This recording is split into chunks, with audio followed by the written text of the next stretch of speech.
सास पंजाबी में कहावत है, सास चंगी होवे या ते दीवार ते टंगी होवे। संगीता की शादी भी एक ऐसे ही घर में होती है जहां उसकी सास दीवार पर टंगी होती है। ससुर और पति शादी के पहले दिन उसे सास के फोटो के सामने ले जाते हैं, जहां ससुर जी कहते हैं, बेटा बेटा संगीता, ये तुम्हारी सास थी, बहुत नेक और भली, लेकिन थोड़ी गुस्सैल थी। गुस्सा आने पर सब तहस नहस कर देती थी, पर अब ये इस दुनिया में नहीं है। हाँ संगीता, माँ होती तो तुम इनकी कोई बात टाल नहीं सकती थी, वरना तो माँ घर में भूचाल ले आती। संगीता मन में खुश होती है कि अच्छा है कि ऐसी औरत अब इस घर में नहीं है, लेकिन दिखावे के लिए वो जैसे ही सास की फोटो के सामने हाथ जोड़कर खड़ी होती है, ये क्या? सास उसे देखकर मुस्कुराने लगी। संगीता आंखों को मलकर एक बार फिर से देखती है, लेकिन फिर सास के चेहरे का भाव, भंगिमा यानी एक्सप्रेशन बिल्कुल बदले होते हैं। वो अपने पति और ससुर को कहती है, माँ की तस्वीर तो स्माइल कर रही है। ना ना बेटी, ये कैसे संभव है? जरूर तुम्हें कोई गलती हुई होगी, ऐसा कैसे हो सकता है? लगता है तुम शादी की सारी फॉर्मेलिटी करते करते थक गई हो, तुम्हें आराम की जरूरत है संगीता। खैर, सारे संगीता की बात को इग्नोर कर कमरे में चले जाते हैं। वैसे सास की फोटो पर एक्सप्रेशन एक के बाद एक बदलते ही रहते हैं। सुबह होती है, पति और ससुर को काम पर भेजकर संगीता कमरे की सफाई करने में लग जाती है कि तभी उसे आवाज आती है, टेबल ठीक से साफ करो। ऐसे भी कोई टेबल साफ करता है? इससे अच्छा तो ये गंदा ही था। किसी औरत की आवाज सुन संगीता दंग रह जाती है और सोचने लगती है कि आवाज कहाँ से आई। आवाज को नजरअंदाज कर वो फिर से अपना काम करना शुरू करती है, लेकिन इस बार तो आवाज बिल्कुल उसके कान के पास से आती है। मेरा घर है ये, जब तक मैं थी चमका कर रखती थी, हर एक चीज शीशे की तरह थी। तुम्हें तो ना सफाई आती है ना कुछ पता है। क्यों तुम्हें मेरे घर की जिम्मेदारी दे दी गई है? पता नहीं तुम में मेरे बेटे को क्या दिखाई दिया। मैं होती तो एक से बढ़कर एक लड़कियों की लाइन लगा देती। अब संगीता को समझने में देर नहीं लगी कि ये आवाज किसी और की नहीं बल्कि उसकी सास की है, जो दीवार पर टंगी है। वो उसके पास जाती है और कहती है, नमस्ते सासू माँ, मुझे तो कल ही लग रहा था कि दीवार में कुछ काला है। वो दीवार नहीं, दाल होती है पगली। सही पकड़े हैं सासू माँ। तो क्या हो गया आपको जो आप यहाँ भी चैन से नहीं बैठी हैं? सुना मैंने आपका व्यवहार काफी गुस्से वाला था। चुप रह तू, ज्यादा बकर बकर ना कर। घर का काम करना तो आता नहीं, आई है मुझसे बहस करने। हाँ देखिए सासू माँ, मैं आपसे साफ साफ कह देती हूँ, मुझसे पंगा लेने की कोशिश मत करिएगा। तभी पीछे से संगीता का पति आता है। अरे संगीता, किससे बात कर रही हो? कौन है वहाँ? संगीता की सास की फोटो फिर से पहले जैसी हो जाती है। आपकी माँ से कह रही थी कि मुझे काम करना आता। अरे संगीता, माना सास के ताने हर बहू को अच्छे लगते हैं, लेकिन यहाँ तो माँ है ही नहीं, तुम तो फोटो से ही। तुम भी लाजवाब हो संगीता। किसी को विश्वास नहीं होता कि संगीता अपनी मरी हुई सास की फोटो से बात करती है। वहीं आए दिन संगीता की सास संगीता को किसी न किसी बात पर आते जाते ताने देती। संगीता को भी अब सास के तानों और उनसे बात करने की आदत हो गई। वो कभी खानदान की कहानी तो कभी तीज त्योहार कैसे मनाए या किसी व्यंजन की रेसिपी सास से ही पूछती। सारा दिन घर में अकेली संगीता की सास अब उसके लिए तानों के साथ पक्की साथी की तरह भी रहने लगी थी, जो किसी और को नहीं बल्कि संगीता को ही सुनाई देती। तो देखा आपने, सास बहू का रिश्ता हर रिश्ते से ऊपर होता है। लेकिन ये भी सच है कि किसी पर कोई आपत्ति हो तो अपना ही परिवार साथ देता है। भैया, मेरे पीछे पुलिस लगी है, प्लीज मुझे बचा लो। रवि और राज दो भाई, लेकिन दोनों में कभी नहीं पटी। अरे क्या हुआ छोटे, क्या कर दिया तूने? अरे कुछ नहीं भैया, मेरा दोस्त है ना राजू, वो मुझे लेकर बैंक गया था, मुझे नहीं पता भैया कि वो वहाँ बैंक लूटने जा रहा है। मैं उसके साथ बैंक में घुसते ही सीसीटीवी कैमरे में दिख गया हूँ। अब पुलिस मुझे ढूंढ रही है भैया, मुझे बचा लो। राज कुछ सोचता है, फिर कहता है, ओके, तुम यहीं रुको, मेरा एक दोस्त पुलिस में है, मैं बात करता हूँ। तभी वहां रवि की बीवी राज की बीवी के साथ आ जाती है। तुम लोगों के घर जब तक पुलिस का आना जाना है, बच्चों को यहीं छोड़ दो, उन पर असर ठीक नहीं पड़ेगा। तभी वहां पुलिस आ जाती है। चलो चलो, कौन है रवि, थाने चलो। मैंने कुछ नहीं किया, मुझे कुछ नहीं पता। अरे वो तो पुलिस स्टेशन चलकर ही पता चलेगा कि कुछ पता है कि नहीं, चलो। कहानी का फ्लैशबैक। भैया मुझे मेरे मकान में हक चाहिए ही चाहिए।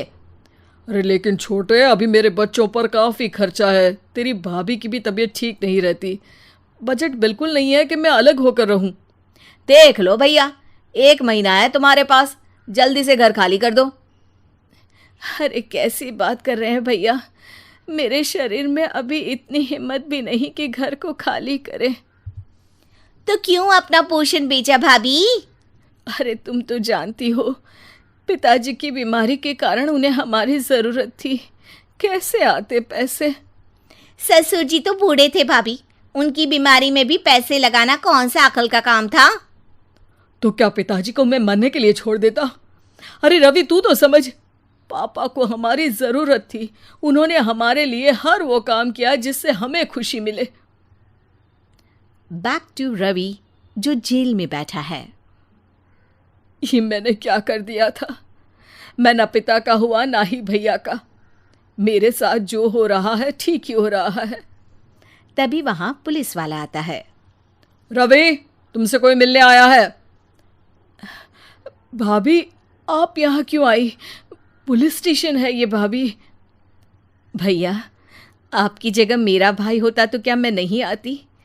अच्छा ये खाना ले लीजिए, खा लीजिएगा।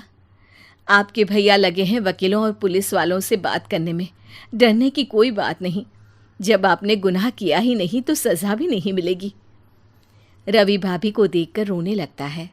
घर में साक्षी चुपचाप बैठी होती है कि तभी सोनम कहती है, अरे साक्षी क्या हुआ, परेशान क्यों हो रही हो? भाभी अभी अभी पुलिस स्टेशन से खबर आई है, इन्हें बड़े जेल में शिफ्ट किया जा रहा है, मैं क्या करूंगी भाभी? रो मत, हम अच्छे से अच्छा वकील करेंगे। लेकिन उसमें तो बड़े पैसे लगेंगे दीदी, हम इतना पैसा कहाँ से लाएंगे? अरे क्यों, ये मकान है ना, और मेरे कुछ गहने भी है। साक्षी की आंखों में पानी आ जाता है। पर दीदी ये तो आप और भैया की मेहनत की कमाई है। पापा के बाद भी तो हम लोगों का सब खत्म हो गया था, पापा को तो बचा नहीं पाए, लेकिन भैया को ज़रूर बचा लेंगे, और भगवान चाहेंगे ना तो दोनों भाई मिलकर इससे भी बड़ा मकान खड़ा कर लेंगे। साक्षी। थोड़ी देर में राज वहां आता है। सोनम सही कह रही है साक्षी, पैसों की कमी के कारण किसी भी बेगुनाह को सज़ा नहीं मिलती।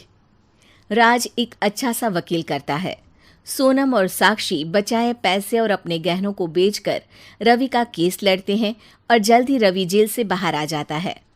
रवि राज को गले लगाकर कहता है, भैया मुझे माफ़ कर दो, मुझे साक्षी ने सब कुछ बताया है। भैया आपने मुझ पर विश्वास किया, मेरे लिए दिन रात मेहनत की, भाभी ने अपने गहने तक बेच दिए। भैया आपने तो पापा के लिए भी पैसे नहीं देखे, लेकिन मैं बहुत ही सेल्फिश निकला। भैया एक आखिरी बार मुझे माफ़ कर दो, मैं शर्मिंदा हूँ। अरे भाई अपने तो अपने ही होते हैं, पापा ने हमारे लिए क्या नहीं किया ये तुम्हें बताने की ज़रूरत नहीं है मुझे। और फिर तू तो मेरा भाई है, पैसे से बढ़कर रिश्ते। बाद उसने घर में ही दुकान खोलने की सोची। अरे ये इतने सारे कपड़े, अरे बहू क्या करेगी इनका? माँ जी मैं घर में बोर होती हूँ तो सोचा सामने के कमरे में कपड़ों की दुकान खोल लूं, घर का काम भी हो जाएगा और 4 पैसों की कमाई भी। अरे वाह वाह, ये तो बहुत ही अच्छी बात है, मैं भी तेरी मदद कर दिया करूंगी। वाह माँ जी, तब तो मजा आ जाएगा, अब हम दोनों मिलकर खूब पैसे कमाया करेंगे। अब क्या था, सास बहू का काम चल पड़ा। एक दिन, अरे राकेश की माँ, सुनती हो? कहाँ चली गई? भूख के मारे पेट में चूहे कूद रहे हैं। अरे नंदिनी, कहाँ हो? भूख लग रही है। पापा कहाँ है माँ? पता नहीं बेटा, भूख लग रही है। आज तो किसी ने चाय भी नहीं पूछी। तभी सास बहू घर के अंदर ढेर सारे सामान के साथ आती हैं और वो भी हंसती हुई। अरे वाह बहू, ये तो बड़ी अच्छी मार्केट दिखाई तूने। बड़ा ही सस्ता सामान था। हाँ माँ जी, और ये सामान हम डबल पैसों में बेचेंगे, मजा आ जाएगा। अरे बहू, भूख लग रही है, कुछ खाने को दे दे। माँ, क्या बात है, आज किसी ने पापा को चाय भी नहीं दी?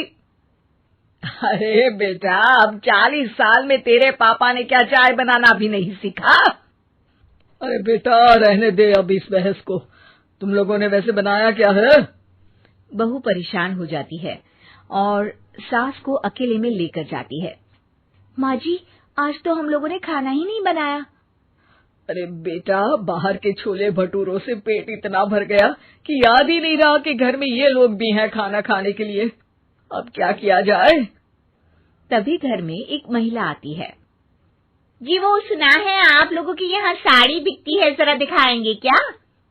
हाँ हाँ, क्यों नहीं। माँ जी, आप इन्हें साड़ी दिखाइए, मैं तब तक पिताजी और इनके लिए खाने का इंतजाम करती हूँ। सास उस औरत को लेकर सामने वाले कमरे में चली जाती है जहाँ उन लोगों ने दुकान खोली थी। वहीं बहू भी किचन में चली जाती है। अब इतनी जल्दी क्या बनाऊं? पापा जी तो खाने के लिए भी बैठ गए हैं।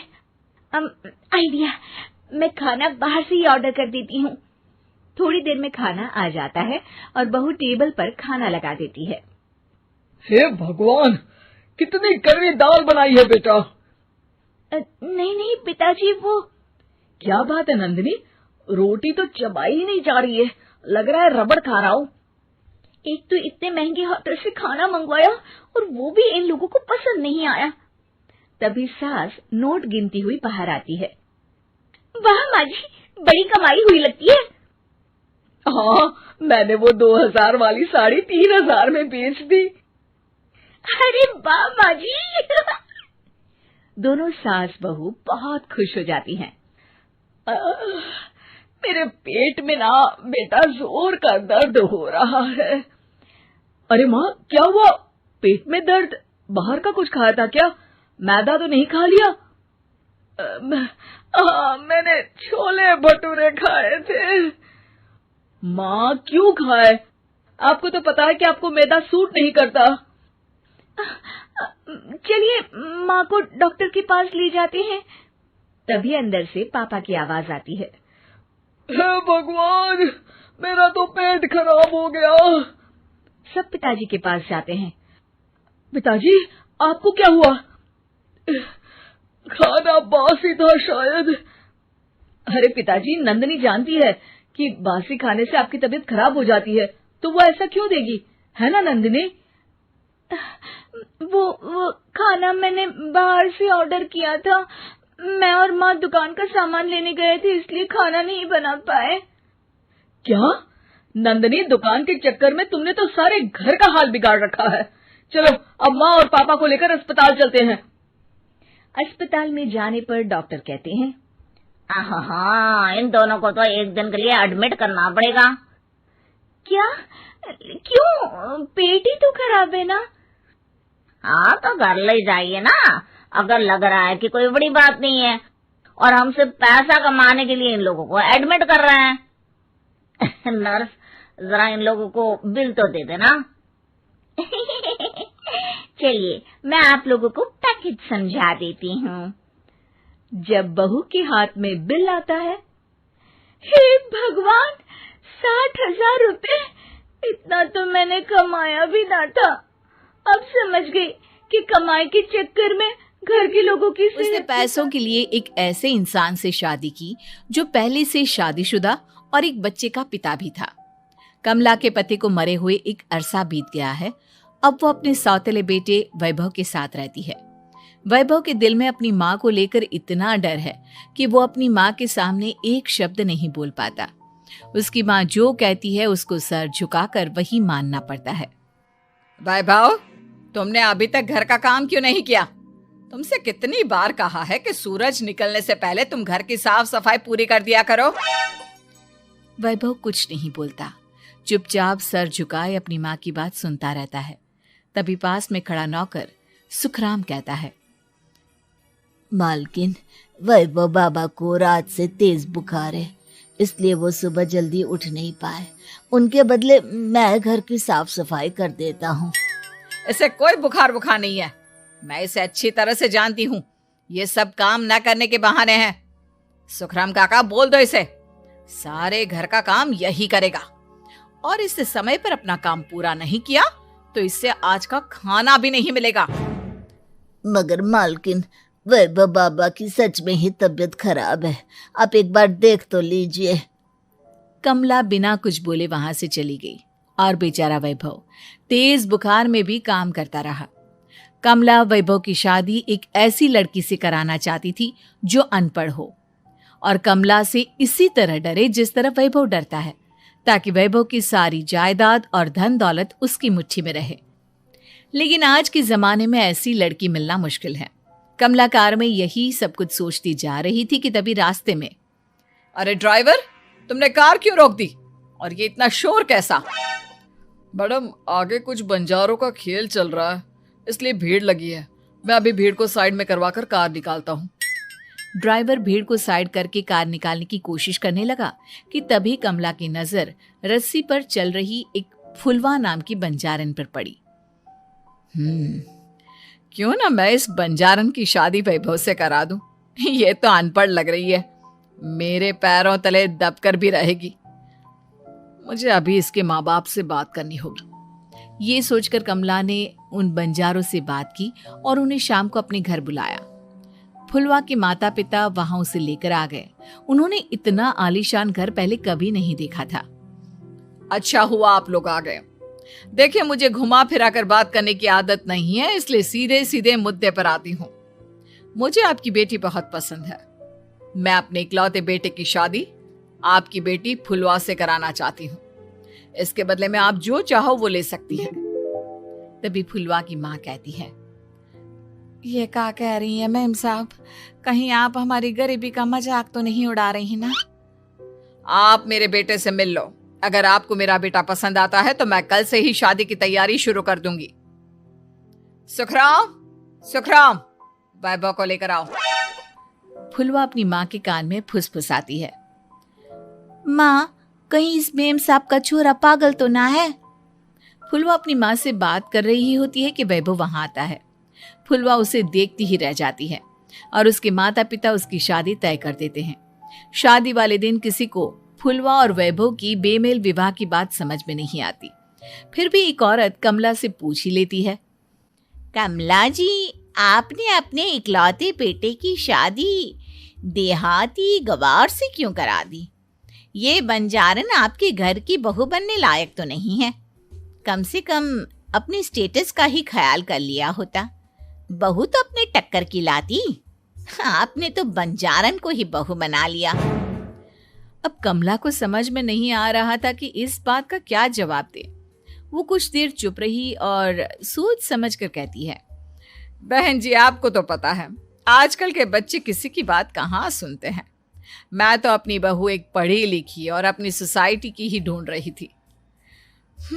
लेकिन मेरे बेटे ने मेरे सामने इस बंजारन को लाकर खड़ा कर दिया।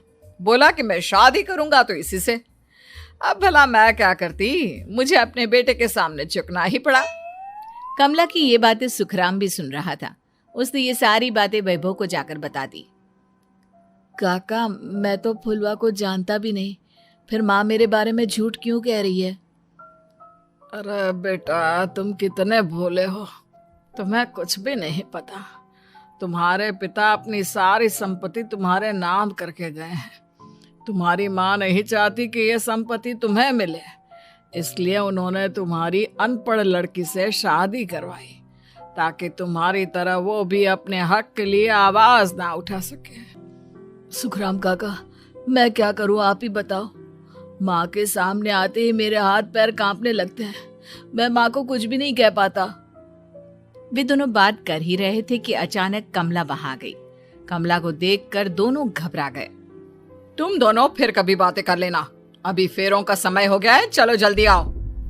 इस तरह फुलवा और वैभव की शादी हो गई। अगले दिन कमला ने फुलवा को बुलाया और उसे नसीहत देने लगी। देख बंजारन, तुझे मैंने अपनी बहू बना तो लिया है, लेकिन तुझे इस घर में आंख कान मुंह बंद करके रहना होगा। घर का काम कर और अपने पति से मतलब रख, समझी? कमला का ऐसा रवैया फुलवा को बिल्कुल समझ में नहीं आया। उसने वैभव से इस बारे में बात की। सुनिए ना, माँ जी ने जिस तरह मुझसे बात की मुझे अच्छा नहीं लगा। शादी से पहले तो वो मुझसे बहुत अच्छे से बात कर रही थी, लेकिन शादी के बाद उन्हें क्या हो गया? तुम ज्यादा मत सोचो, जैसा माँ कहती है वैसा ही करो। ये कहकर वैभव वहां से चला गया। अगले दिन वैभव को घर के नौकरों की तरह काम करता देख फुलवा को बहुत हैरानी हुई। फुलवा ने इस बारे में सुखराम काका से बात की तो सुखराम काका ने फुलवा को सारी बात बता दी। अब फुलवा को समझ में आ गया कि उसकी सास ने एक बंजारन को बहू क्यों बनाया।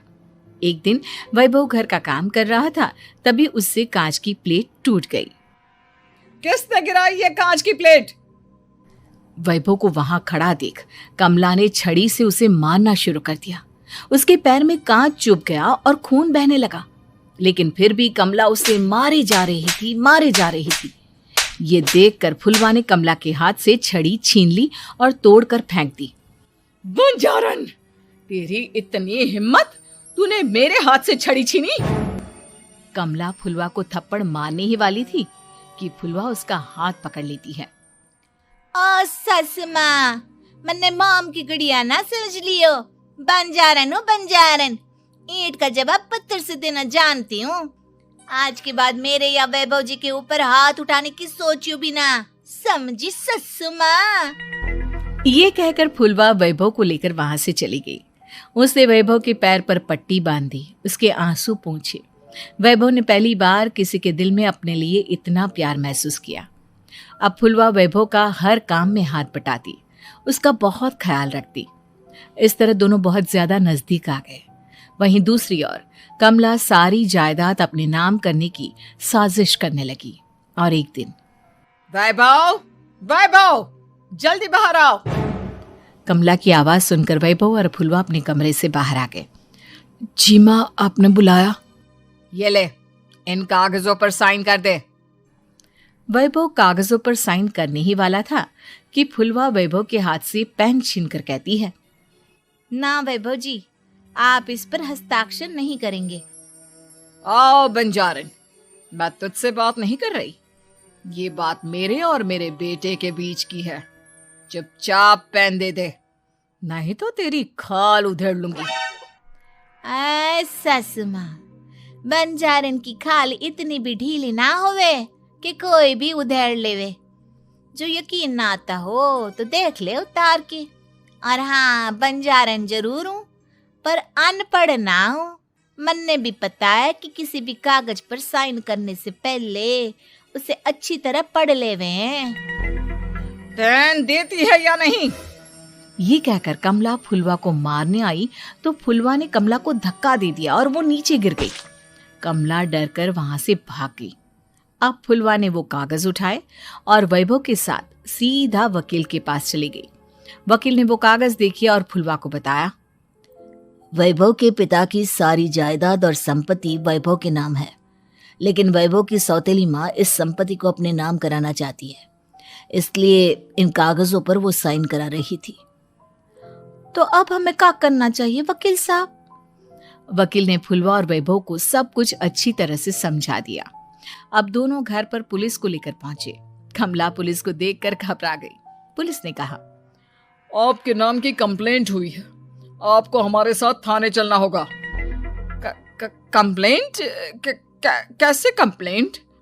आप अपने सौतेले बेटे पर बहुत अत्याचार करती हो, धोखे से सारी जायदाद अपने नाम करा रही थी। अब नहीं इंस्पेक्टर साहब, जरूर ये मेरी बहू की कोई साजिश है, इसने गलत कंप्लेंट की है। मैडम, शिकायत आपकी बहू ने नहीं बल्कि आपके बेटे वैभव ने की है। कमला वैभव का नाम सुनकर दंग रह गई। जिस बेटे ने कभी उसके सामने सर नहीं उठाया था, आज वही बेटा उसके सामने पुलिस को लिए आया है। वैभव, तुम्हारी इतनी हिम्मत कि तुम पुलिस को ले आए? हाँ माँ, मैं लाया हूँ पुलिस को, और मेरे अंदर इतनी हिम्मत कभी ना आती अगर फुलवा मेरा साथ ना देती। आपने बंजारन बहू को लाकर अपने ही पैर पर कुल्हाड़ी मारी है माँ। मैडम, आपकी बात खत्म हो गई हो तो चलो हमारे साथ। वैभव, मुझे माफ कर दो, मुझे थाने मत भेजो। आज के बाद मैं तुम्हें कभी नहीं मारूंगी, तुम्हें कभी परेशान नहीं करूंगी, मुझे माफ कर दो। वैभव अपनी कंप्लेंट वापस ले लेता है और पुलिस वहां से चली जाती है। वैभव अपनी सौतेली माँ से कहता है, मैंने पुलिस को वापस तो भेज दिया है, लेकिन मैं आपको माफ नहीं कर सकता। आपने बचपन से आज तक कभी मेरे सर पर हाथ नहीं रखा, हमेशा मुझे मारती रही, नौकरों की तरह बर्ताव करती रही। आप इस घर में नहीं रह सकती, चली जाइए यहाँ से। कमला घर छोड़कर चली गई और सड़क किनारे खड़ी होकर सोचने लगी, काश मैंने वैभव को माँ की तरह प्यार किया होता तो आज मैं इस तरह से बेसहारा ना हो जाती।